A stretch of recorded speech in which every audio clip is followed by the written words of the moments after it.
This is IBM Museum. Just a quick video on post-Christmas Day discoveries. When I started thinking about my ESDI level development again, I went through my Model 60s and was looking for the units with the ESDI controller to set aside.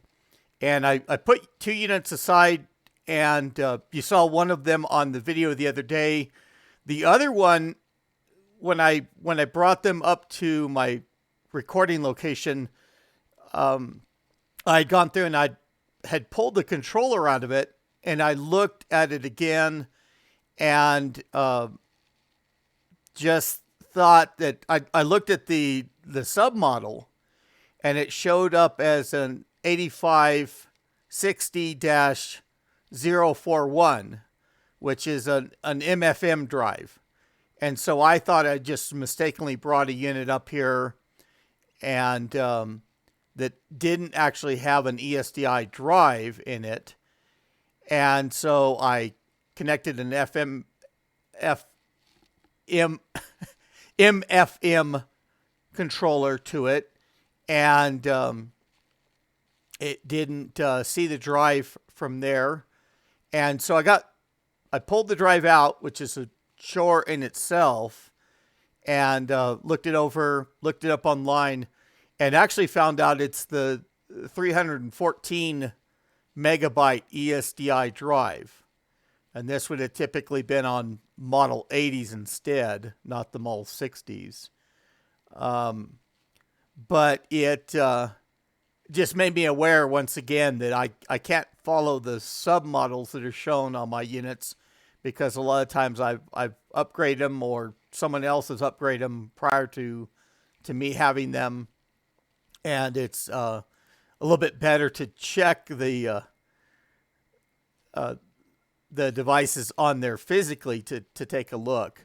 But when I put an ESDI controller on it and went through, and I was amazed too, because it had a newer battery with still with a charge in it as well. And so it's something I would have worked with at a later possible time, probably within the last decade or so. And so I did see the ESDI development stuff on this system. So where I left off years ago was on there, and it, for all the 300, it comes out to about 300 megabytes total recognized space. But for all that space, all I have is PC-DOS 5, which has a full screen editor on it. I've got the what's called MASM, or Microsoft Assembler, and probably the 5.1 version. I had quite a few copies of that. Had version 6 as well, like a multi-license.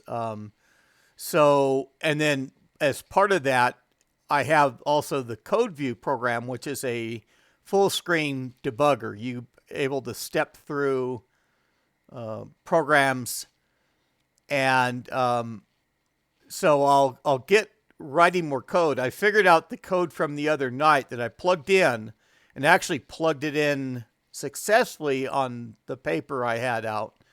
But I didn't type it in. I left off 2 bytes, and that was the reason for my offsets. But really, I figured out that the interrupt call didn't work as expected anyway, and I'll have to go through that. I probably went through on Codeview a little bit earlier just to kind of step through that and see if it gave me results. But I will probably have to do the ESDI level program through IO port probes, and just throwing commands to the controller, and it should tell me the microcode versions that way as well. The interrupt call is just a little bit more of supposed to be a little bit more of a shortcut that the ROM BIOS extension of the controller adds into the system, and able to call it. So this is a lot more important to me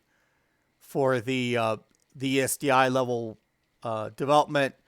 I'm still looking for my Visual Basic for DOS media somewhere around, and I may just have to copy it over from one of the other working systems that I have, because that's nice full screen development as well. I don't need that for the ESDI level, but some of the other things I want to do later on. So on this Model 60, I was very happily surprised to find those tools and actually figure out that it was a system with an ESDI drive, and I must have just pulled the controller off just right as I pulled the systems out, maybe, or something else, and add them to my stack of boards that I have down there at the base of the unit. But I've pulled out my Microsoft Assembler books again and will be starting to code.